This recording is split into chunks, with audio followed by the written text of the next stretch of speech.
अनेक अनेक वार्तालाप हो रहा था। बोले बेटा देख तेरो जी भ्रम है, रामायण में का है, महाभारत में का है कि भागवत में का है। अरे रामचरितमानस में ऐसा कोई प्रश्न ना है जो हमारे जीवन को जाको उत्तर ना हो। ऐसा कोई प्रश्न नहीं है हमारे जीवन का जो इसका उत्तर रामचरितमानस में ना हो। हमारे जीवन का ऐसा कोई क्रियाकलाप नहीं है जिसका उत्तर रामचरितमानस में ना हो। रामचरितमानस के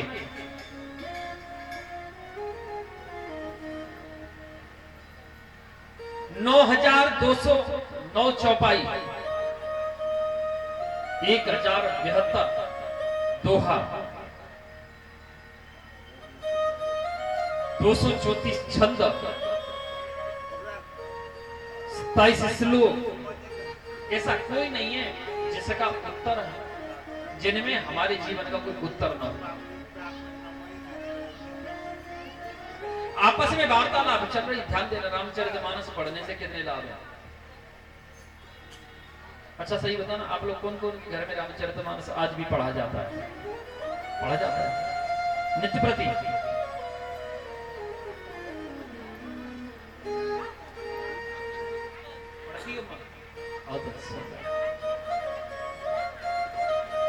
जिस घर में रामचरितमानस पढ़ा जाएगा उस घर में कभी दरिद्रता प्रवेश नहीं करती। उस घर में बच्चे संस्कारहीन नहीं होते।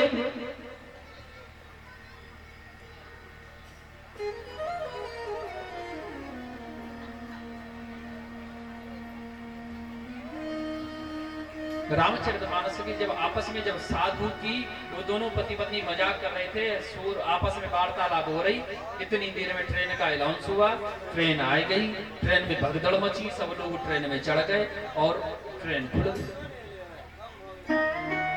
ट्रेन ने गति पकड़ ली। अब लड़का जो था इंजीनियर साहब पढ़े लिखे, शोर मचाने लगे, अरे भैया कोई ट्रेन रोको, ट्रेन रोको, ट्रेन रोको, जंजीर खींचो, उसकी चेन खींचो, ट्रेन को रोको। साधु महाराज आके बोले काहे को रोक रहे हो? अरे ट्रेन है तेरी मती मारी गई है, पब्लिक भर रही है, हम सब मर जाएंगे। अरे बोले कि तुम्हें पब्लिक की मच रही है, मेरी तो पत्नी छूट गई स्टेशन में। ध्यान देना, लड़का कह रहा है कि महाराज जी आपको ट्रेन की मच रही है, मेरी तो पत्नी रह गई स्टेशन में भगदड़ के चक्कर में, पब्लिक की धक्का मुक्की में नहीं चढ़ पाई वो ट्रेन में। बोले बेटा तेरे जैसों की पत्नी स्टेशन पे छूटना भी लिखा हुआ है रामचरितमानस में। अगर तू एक दिन भी रामचरितमानस पढ़ लेता ना तो तेरे जैसों की पत्नी छूटती नहीं है स्टेशन में कभी भी। अब आप ही भ्रम में होंगे, बोले महाराज जी बोलो कहां से रहे? रामचरितमानस को अगर हम पढ़े तो हमारी पत्नी, हमारी माँ या हमारी बहन हमसे बिछट नहीं सकती, हमसे छूट नहीं सकती कहीं, कितने भी भीड़ भाड़ हो। कहां लिखा है पता नहीं?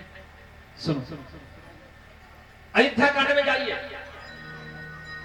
अयोध्या कांड में श्री राम वनवास के लिए गमन करते हैं, समुद्र ये गंगा के किनारे जाकर ये केवट नाव लेके आता है, तो वहां तुलसीदास बाबा चौपाई लेते थे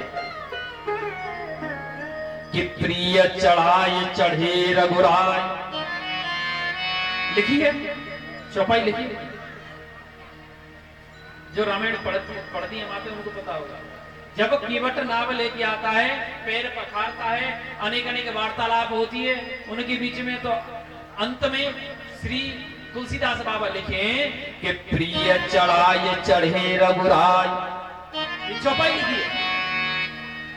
अगर इस चौपाई का अनुसरण अगर हम लोग करते हैं ना तो हमारी पत्नी, हमारी माता हमसे स्टेशन पे नहीं छूटती। क्यों?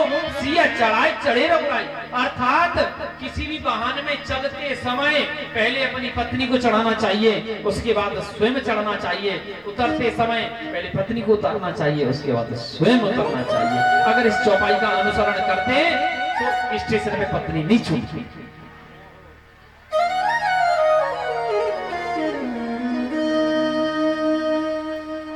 रामचरितमानस बड़ा विचित्र ग्रंथ है। भगवान राम अपने जीवन में किए मनुष्य को करना चाहिए। और भगवान श्री कृष्ण अपने जो गीता में मुख से कहे हैं वो मनुष्य को करना चाहिए। और गलती से ये मत कर देना कि जो भगवान श्री कृष्ण किए हैं वो करके देख लें एक बार। अगर ऐसा कुछ किया ना तो निश्चित ही बेल होने वाली नहीं है। 4-5 महीने तक बेल नहीं होगी। क्यों? भगवान श्री कृष्ण माखन चोरी किए, चीर चोरी किए, हम किसी का वॉलेट चोरी करेंगे, किसी का पर्स चुराएंगे, मोबाइल चुराएंगे, घड़ी चुराएंगे, हैं? अर्थात हमारी बेल होना असंभव हो जाएगा। आचार्य श्री सुखदेव कहते राजन, नारायण भगवान है, नारायण भगवान के पुत्र हैं, ब्रह्मा ब्रह्मा के पुत्र हैं, मरीचि मरीचि के पुत्र हैं, कश्यप कश्यप के पुत्र हैं, विवस्वान विवस्वान के पुत्र हैं, विवस्वत मनु, और मनु के पुत्र हैं प्रद्युम्न, और प्रद्युम्न के आगे वंश में राजा हुए, इसी वंश में राजा हुए शर्याती। शर्याती को कोई बेटा नहीं हुआ, उनको एक बेटी हुई सुकन्या। सुकन्या के विवाह च्यवन ऋषि के साथ हुआ। आगे चल करके इस वंश में हुआ नभग। नभग के पुत्र है नाभाग। नाभाग के पुत्र है राजा अम्बरीश। कहा जाता है कि अम्बरीश महाभागा।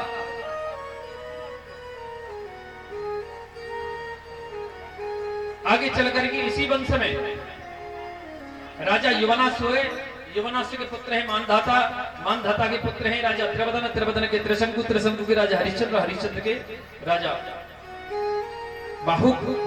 और आगे चल करके इसी वंश में राजा बाहु को सगर, सगर को असमंजस, और असमंजस को अंशुमान, अंशुमान को आगे चल करके होते हैं दिलीप। दिलीप के पुत्र है भागीरथ। भागीरथ के पुत्र है खड़वांग। खड़वांग के पुत्र है दीर्घबाहु। दीर्घबाहु के पुत्र है राजा रघु। रघु के पुत्र है राजा अज। अज के पुत्र है श्री राजा दशरथ। दशसु दिक्षु रक्षु यश इति दशरथ। राजा दशरथ रामचरितमानस में कई प्रसंग, हर चौपाई पे एक प्रश्न खड़ा हो जाता। यहां माता सीता का जन्म कहां हुआ? मिथिला में, सीतामढ़ी डिस्ट्रिक्ट में। सीतामढ़ी इसीलिए नाम, उनका नाम पड़ा है। और राजा दशरथ का जन्म कहां हुआ? अयोध्या में। ठीक है, लेकिन किसी कवि ने कहा है कि बाप की बहन पुत्र की भुआ। ध्यान देना मेरे प्रश्न का, कि बाप की बहन पुत्र की भुआ बनी पुत्र की पत्नी, ऐसा क्यों हुआ? महाराज दशरथ की बहन माता सीता भगवान श्री राम यानी दशरथ जी की बेटा राम की पत्नी बन गई, ऐसा क्यों हुआ?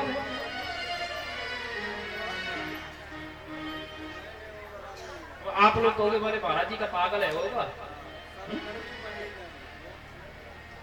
माता सीता का प्राकट्य कहां से है? प्रादुर्भाव कहां से है? माता सुनैना के गर्भ से है या पृथ्वी के गर्भ से? पृथ्वी के गर्भ से है। ठीक है, और राजा दशरथ भी किसी गर्भ से नहीं हुआ। राजा दशरथ भी पृथ्वी के गर्भ से हुआ। और एक गर्भ से जन्म लेने वाले कौन होते हैं? बहन भैया।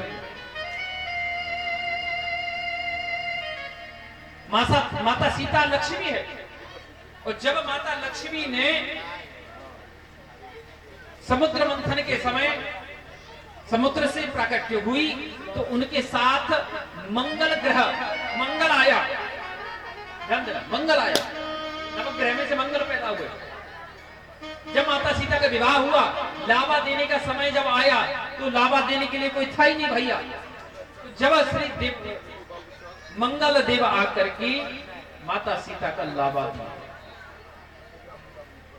आचार्य श्री सुखदेव कहते राजन, राजा दशरथ का जन्म जो है पृथ्वी से हुआ।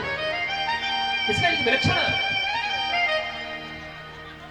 प्रसंग था कि राजा अज जो है नित्य प्रति दान करते थे।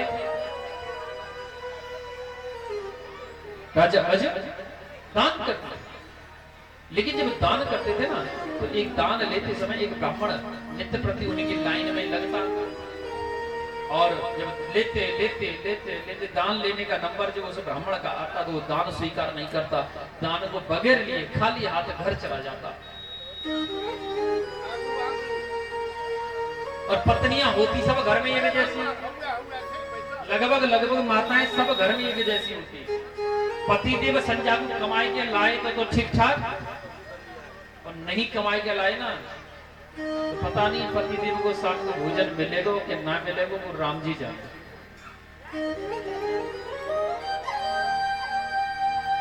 तो ब्राह्मण से झगड़ा करती थी।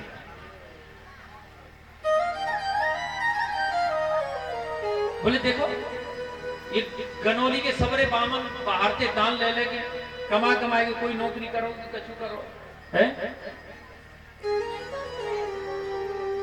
सब धनाट्य है और तुम वहीं के वहीं पड़े।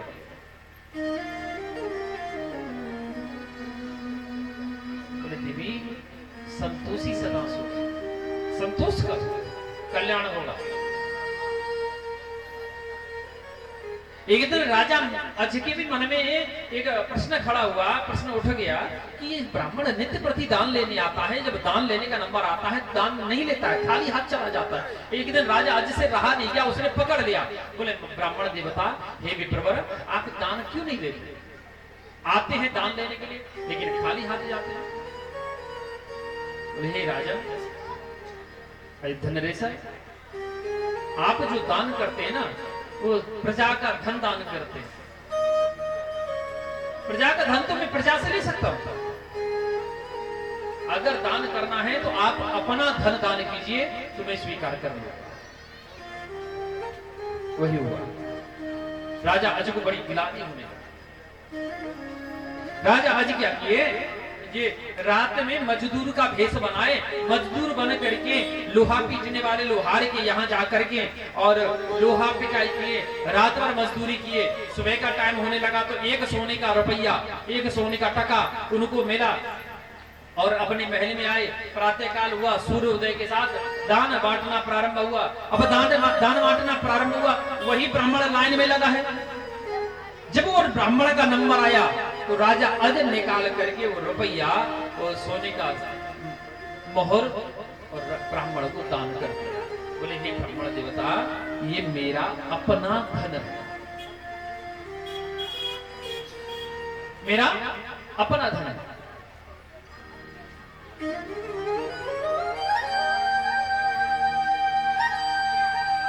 ब्राह्मण देवता बड़ा प्रसन्न हो गए और लेके दौड़े दौड़े घर आए और आए करके पत्नी ने कहा देवी देखो आज हम दान लेके आए। अब पत्नी पहले थी जली बैठी, कि दान लेके नहीं आता, खाली आता ये है। और आज आया तो वो 1 सोने को रुपया लाया, जो आगे 2-4 किलो सोनो ले आओ। राजा अजते मांग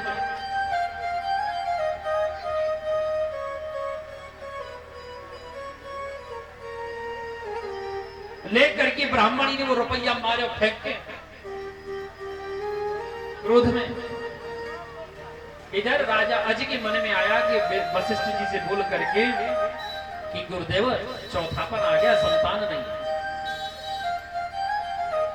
तो उन्होंने कहा कि अच्छा ठीक है, भूमि पूजन करने के लिए जगह भूमि खोदो, यज्ञ बनाने की यज्ञशाला बनेगी। जैसे ही कुदार मारने लगे तो कुदार किसी वस्तु से टकराया, मिट्टी हटा के देखा तो एक रथ निकला, जमीन में एक रथ निकला। उस रथ में वही सोने का सिक्का जो राजा अजदा ने किए वो मिला।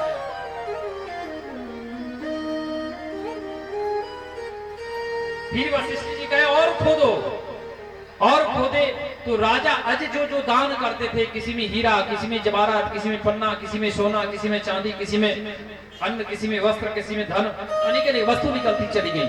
1-1, 2-2, 4-4 करके 9 रथ निकले और खुदाई किए। 10वां रथ निकला तो वो रथ में एक बालक बैठा हुआ है। 10वें रथ में निकलने के कारण वो बालक का नाम पड़ा राजकुमार दशरथ। यही बड़े होकर के अयोध्या नरेश राजा दशरथ के नाम से प्रसिद्ध हुए। बोलिए श्री दशरथ जी महाराज की। समय निकलता चला गया। दशरथ जी का दशरथ जी युवावस्था में प्रवेश किए, उनके विवाह का समय आया। जब उनके विवाह का समय आया तो उनका पहला विवाह दक्षिणी कौशल की राजकन्या माता कौशल्या के साथ निश्चित हुआ।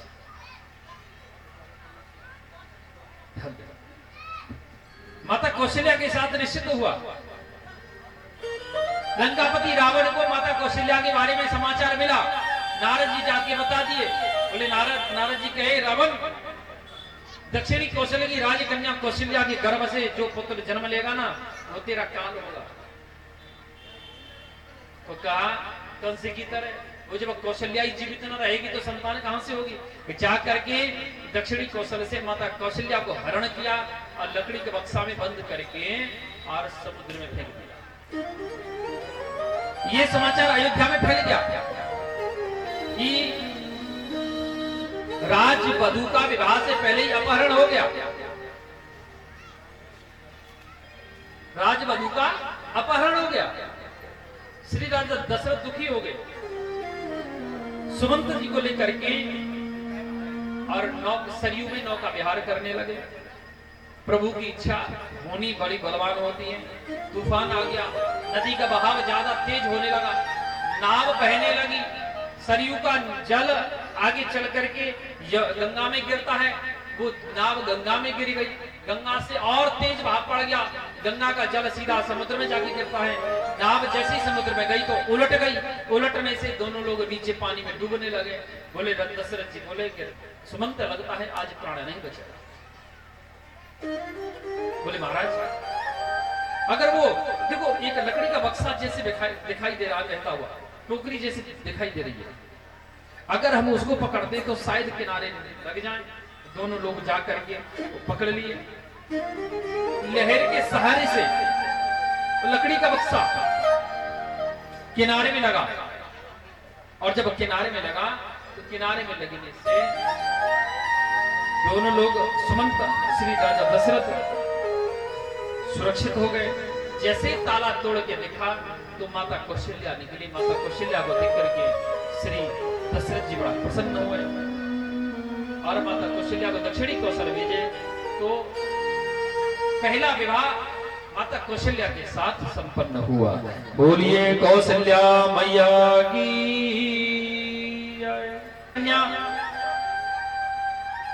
महाराज कर्णबिंदु की पुत्री और राजा नगनचित की बहन कैकेयी के साथ राजा दशरथ का दूसरा विवाह हुआ।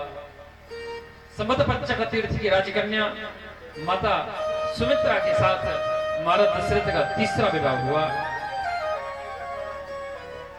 वाल्मीकि रामायण कहती है कि राजा दशरथ को 703 विवाह हुए। 3 रानी है, 3 पटरानी है, 700 रानी है, टोटल मिलाकर के 703 पत्नी है राजा दशरथ को। क्यों?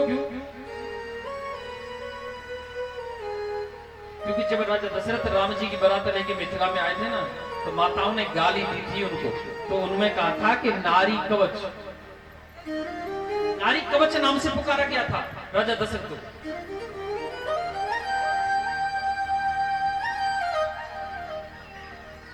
क्यों कहा जाता है नारी कवच? क्योंकि भगवती कुछ क्षत्रियों ने महाराज जमदग्नि की हत्या कर दी। जमदग्नि की पत्नी माता रेणुका और 21 बार अपना सीना पीटी। माता रेणुका के सबसे छोटे पुत्र भगवान नारायण के अंश अवतार ब्राह्मण कुल भूषण भगवान परशुराम 21 बार सीना पीटता हुआ माता को देख करके दोनों भुजा उठा करके प्रतिज्ञा किए। बोले मैया, तूने 21 बार सीना पीटा है, तो मैं प्रतिज्ञा करता हूं ये संपूर्ण पृथ्वी को 21 बार क्षत्रिय विहीन कर दूंगा। लेकिन ये प्रश्न खड़ा होता है कि जब परशुराम भगवान ने सारी पृथ्वी को 21 बार क्षत्रिय विहीन कर दिया, तो ये क्षत्रिय कहां से आए? ये क्षत्रिय कहां से आए? अयोध्या से उत्पत्ति हुई नहीं, क्योंकि जब जब 21 बार संपूर्ण पृथ्वी को विहीन किए, लेकिन अयोध्या के ऊपर आक्रमण नहीं कर पाए राजा भगवान परशुराम। जब जब ये अयोध्या के ऊपर आक्रमण करते हैं, तब क्या करते हैं, श्री दशरथ जी जाकर के वशिष्ठ जी को कह देते कि बोले हे गुरुदेव, ये भगवान परशुराम युद्ध करने आ रहे हैं। तो गुरु जी के आदेशानुसार एक कन्या को दुल्हन बनाया जाता और राजा दशरथ के साथ विवाह कराया जाता। आगे आगे दुल्हन चलती, पीछे पीछे दुल्हा चलता, यानी राजा दशरथ चलते। क्योंकि शास्त्र कहता है 2.5 दिन के लिए दुल्हा और दुल्हन भगवान नारायण और लक्ष्मी का स्वरूप माने जाते हैं। जब भगवान परशुराम देखते कि लक्ष्मी और नारायण आ रहे हैं, दुल्हा दुल्हन आ रहे हैं, तो उनको प्रणाम करके वापस चले जाते हैं। तो इस प्रकार से श्री 700 बार भगवान परशुराम आक्रमण किए और 700 बार राजा दशरथ विवाह करके लाए। इसलिए उनको एक नाम और दिया गया, नारी कवच। आचार्य श्री सुखदेव कहते राजा, आज राजा दशरथ 703 रानी होते हुए भी उनको संतान नहीं। राजा दशरथ नित्य प्रति अपने गुरु वशिष्ठ के आश्रम में गुरु जी का, गुरु माता का दर्शन करने के लिए जाते, गुरु पूजा करने के लिए जाते और श्री भगवान रंगनाथ स्वामी का पूजन करते। एक दिन माता वशिष्ठ जी की पत्नी माता अरुंधति, उन्होंने देखा कि राजा दशरथ की मति मारी गई, इसको चौथापन आ गया, बुढ़ापा आने वाला है, केस पकने लगे हैं, लेकिन इसको संतान नहीं है। और ये कितना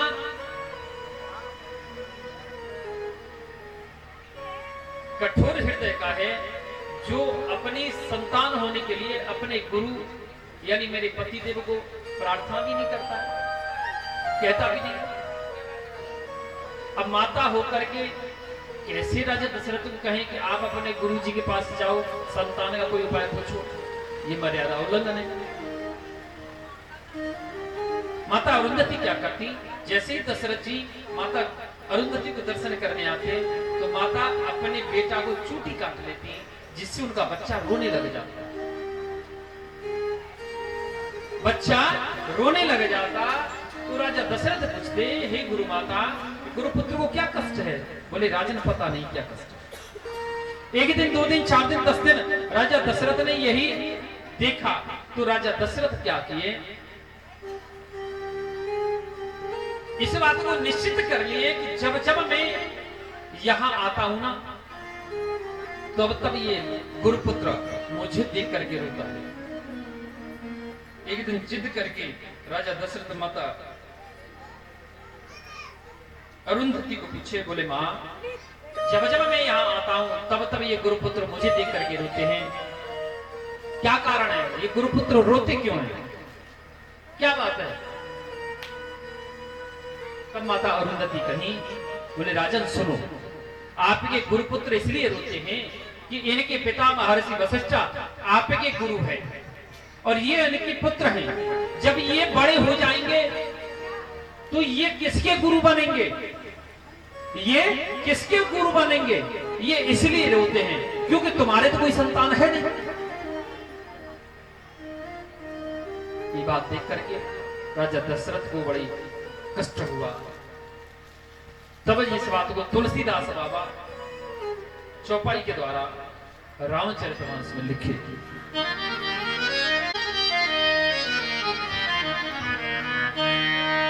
एक बार भू पद मन माही, एक बार भू पद मन माही, घोर गिलान मोर सुतना, भई गिलानी मोर सुतराई।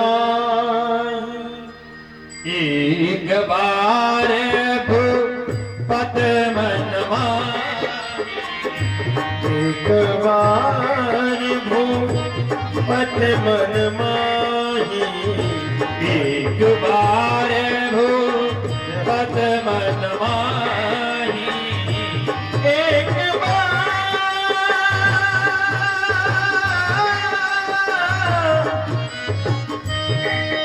भूपत मन माही, भई गिलानी मोर सुतनाही। एक बार भूपत मन माही। श्री राम जय राम जय जय राम, श्री राम जय राम जय जय राम। तुलसीदास बाबा अगली लाइन में फिर लिखे, गुरु कह गायऊ तुरंत महिपाला, गुरु कह गए हो तुरंत महिपाला। चरण लागी कर विनय विशाला, चरण लागी कर विनय विशाला, चरण लागी कर विनय विशाला। श्रृंगी ऋषि मुनि वशिष्ठ बुलावा, श्रृंगी ऋषि मुनि वशिष्ठ बुलावा। पुत्र काम शुभ यज्ञ करावा, इन सहित मुनि आहुत दीना, भजन सहित मुनि आहुत दीना।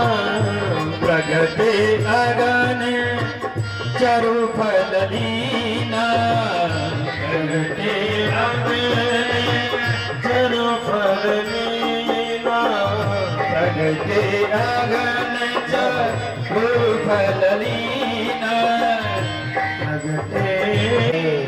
अयोध्या नाथ की।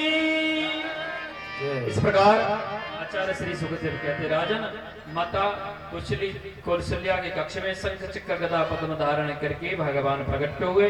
सभी देवी देवता स्तुति करके चले गए। अंत में श्री तुलसीदास बाबा लिखे कि माता पुन बोली सुमत बोली तजोता तिय रूपा। बोली लाला मैंने तो को